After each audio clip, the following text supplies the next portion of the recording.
Hello friends. YouTube channel dictation club में आपका बहुत बहुत स्वागत है। आज का डिक्टेशन 100 शब्द प्रति मिनट की गति से है, जो कि कैलाश चंद्रा डिक्टेशन से लिया गया है। सो बी रेडी। डिक्टेशन स्टार्ट होगा 5 सेकंड के बाद।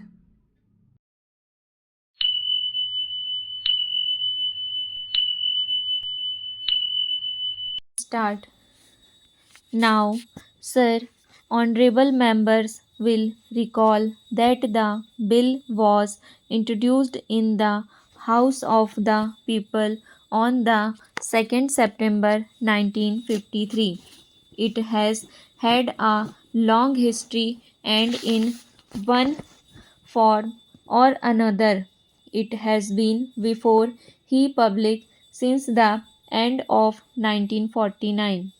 In the statement of objects and reasons, the various stages through which the bill has passed since 1946 have been summarized, and I had need not recapitulate on this occasion the circumstances in which the then government of India took the decision in early 1946 to initiate any inquiry into the reform of our company law. I would remind honorable members that between 1946 and 1948 the entire field of companies law was carefully reviewed by two distinguished company lawyers who were appointed to recommend the broad lines on which the present act should be revised. Their recommendations were examined in the Ministry of Commerce, and certain tentative departmental views which emerged were circulated in a comprehensive memorandum to all recognized trade and industrial associations, bar associations, the high courts, and the state governments that brought us to the end of 1949. Many representations on this memorandum were duly received from chambers of commerce, trade and industrial associations, state governments and the general public. At the end of 1950, the government of India appointed a committee under the chairmanship of Sri Bhabha to go into the entire question of the revision of the Companies Act, with particular reference to its bearing on the development of trade and industry in this country. This committee examined a large number of witnesses in many parts of the country and submitted its report in March 1952. This report again was circulated to all state governments, chambers of commerce, trade associations, high courts, and many other bodies. At the same time, a special officer was appointed in the Department of Economic Affairs, Ministry of Finance, to examine the report in the light of the views received from the interested public and to submit proposals to government for the revision of the present act. The bill now before the House is based largely on the recommendations of the Company Law Committee, modified in a few particulars. Honorable members will notice that so far as public relations go, the bill has covered adequate ground. In a measure like the Companies Bill, however, which covers the entire field of the operation of joint stock companies, the limit of consultation and discussion can never be exhausted, and I would like to inform honorable members that although the bill was introduced in the parliament over 7 months ago.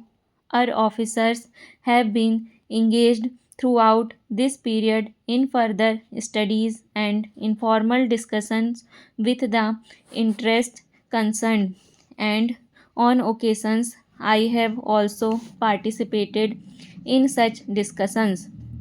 I have also given some further thought to some of the issues arising out of the bill, and I propose at the appropriate stage to bring before the select committee any changes in the provisions of the bill which seem to me to be worthy of consideration in the light of this further examination. No honorable members will have noticed that the bill contains 6 clauses and 12 schedules.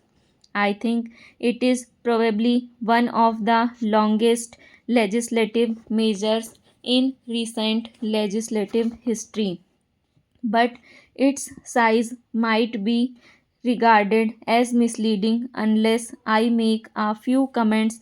The bill is both, one must remember, a consolidating and amending measure.